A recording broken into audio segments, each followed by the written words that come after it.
Which fictional character would make a great USA president? Jean-Luc Picard. Picard, when the polls closed. Picard, his oath taken. Reddit, when her Tenegra was leaking. Aragorn. My first thought also. You have my vote. And my bow. And my axe. Optimus Prime. He's the perfect balance of introspection, deliberation, decisive action, compassion, toughness, fighting spirit, humility, and inspires others to greatness not because of his ego, but because he sincerely wants the best for everyone. He's eloquent enough to work with intellectuals, strong enough to keep corruption out, hardworking and honest enough to connect with and inspire the working classes, and an absolute paragon of ethics. When it comes down to it, he puts his own ass on the line without hesitation. I'd vote for Optimus Prime. I'd work on his campaign staff. I'd canvass for Optimus. I'd fight his fights. He's the heroic leader we need. I wish he were here. Edit, to clarify, G1 Optimus is the one I know and love. Not sure about other iterations of the character. Edit 2, can't quite keep up with my inbox. I'm inspired and very happy to see so many of us want this kind of leader. I think it's my highest rated comment ever, and I could not be happier about that. Till all are one e pluribus unum. Captain Raymond Holt. Abraham Lincoln, Vampire Hunter. You're not going to believe this. Beast from X-Men. He really would, has an Abe Lincoln feel to him. He's literally a mad scientist now. Probably one of the most unstable people in the 616. Oh, I haven't kept up. I just remember Kelsey Grammer's version of him and his maturity. Before this comment I had never really considered that for some people the definitive version of Beast is Kelsey Grammer's. That's wild. That guy on a horse from Night at the Museum. Teddy Roosevelt or Robin Williams? Iroh, Postla. He did a pretty good job filling in for Zuko as Fire Lord in the comics, while Team Avatar went out and found out what happened to Zuko's mother. Edit, since people keep hearing about the comics for the first time, here's your guide. n.wikipedia.org. Buy 'em online or visit your preferred comic piracy site, whatever works. Iroh would be an excellent president, dudes wise as they come, stepped in as acting Fire Lord when he was needed and stepped down to run his tea shop after Team Avatar got back from their quest. Felt very Washingtonian in that regard. Although if you wanted a representative from the sequel series, Legend of Korra, you can't go wrong with Tenzin. Dude's kind, eloquent and compassionate. But he's also decisive, willing to stand behind his beliefs, and willing to defend the citizens of Republic City, time and time again. I'd vote for him. The founders admired the tale of the Roman leader Cincinnatus a great deal. He did the same type of thing Iroh did. He was a farmer, then became dictator of Rome to fight a war, then went back to being a farmer. Kronk. Just Kronk. How did we make it into the White House, Kronk? Well, you got me. By all accounts it doesn't make sense. Lex Luthor. The bastard cured cancer, repeatedly saved the planet from world-busting threats when even the JLA couldn't do it, rebuilt Gotham after the government just abandoned it, and as fictional president, created a globe-spanning post-scarcity utopia. Lex's only real failing is his galaxy-class hate boner for Superman. Since our world doesn't include a Superman for Lex to laser focus on destroying, he'd probably have shit fixed up in no time. Honestly, Luthor's success as president would depend entirely on whether Superman comes into our world as well. With Superman, Luthor would be the best president in the world since he would make America into a utopia just to get on Superman's nerves by proving he's better at helping people. He's smart enough to design plans to improve all of America's problems from racial to structural, charismatic enough to have the support of the average man, and ruthless enough to make sure every greedy politician and businessman knows that if they get in his way then he'll have to hope their successor is more agreeable.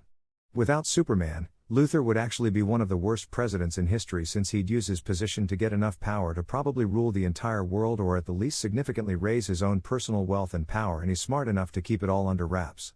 As said by Superman in All-Star Superman, if you wanted to save the world, before I arrived, you would have already saved it. Madame Avasarala.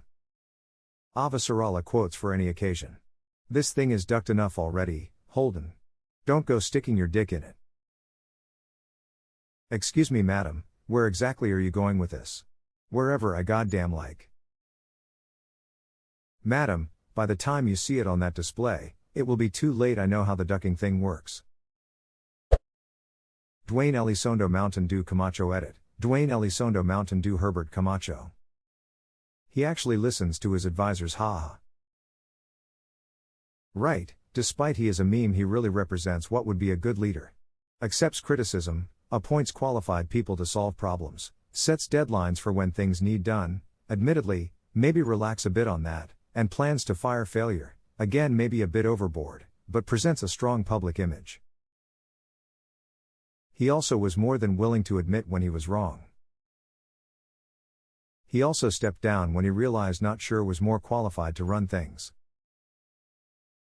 Dude, this thread makes me swell with pride. I remember when people were comparing Trump to Camacho, and I was so disappointed in that comparison because Camacho is comprehensively and objectively the better president. Atticus Finch edit, the one from To Kill a Mockingbird. Go set a watchman. Not so much. You never really understand a person until you consider things from his point of view, until you climb into his skin and walk around in it. Skinwalkers. Josiah Bartlett. During 2020, with all the presidential speeches that sounded non-presidential, I kept thinking that we needed a couple of Josiah Bartlett speeches during that time. That's basically the theme of the Let Bartlett Be Bartlett episode. They realize he's going to look like an elitist intellectual no matter what they do. Because he is. Might as well lean into it. The West Wing was already pining for the days when politics elevated the discourse, and that was 20 years ago. I'm not sure that time ever actually existed. But it would be nice if it did. We're not going to be afraid of the issues. We're going to put the issues front and center. We're going to raise the level of public debate in this country. And let that be our legacy. Damn, I love that show. Phineas and Ferb as a vice president. Aren't you a little young to be president? Why, yes I am. Well, your building permits check out, so okay, you're good to go. Funny Valentine. Sporticus from Lazy Town. Just think what he'd do for the country's fitness levels. lazytown.fandom.com. No, please, I don't want to be forced to do a morning jog. Robbie Rotten for president. Oh boy, do I have bad news for you. Yeah, it pains me to bring this up, but he can't be president of the US, as he is not a natural-born citizen. Steve Rogers. Jean-Luc Picard. And yes, I know he's French, but still. Alternatively Cisco. Cthulhu. Leslie Knope. Ned Stark seemed like he'd be a good president pre-beheading. Don't give the sentence unless you are willing to swing the sword. Kermit the Frog. I'm not sure he'd get enough votes. It's not easy being green. The Hypno-Toad edit, you are incredible people, thank you for the upvotes. This was a great surprise when I got out of work, it's truly amazing what we can do when we. All glory to the Hypno-Toad. I don't know what you could possibly be talking about. Would it even know how to properly legislate? All glory to the Hypno-Toad. Lisa Simpson. Gandalf. Havelock Veterinary. One man, one vote. He was the man, and he had the vote. New Sir Terry. Erwin Smith. Yoda, I know America wants someone young, but he is infinitely wise. He can feel when things aren't right and he can kick ass with a lightsaber when required. Light Yagami would be interesting to say the least. Stephen Armstrong. Played college ball, you know, could've went pro if he hadn't joined the Navy. At some cushy Ivy League school. Try University of Texas. Buster Bluth. Head run on a party of half-days for Army and free juice boxes for all citizens. Lucille would assume the role of First Mother. First Mother got a good chuckle out of me.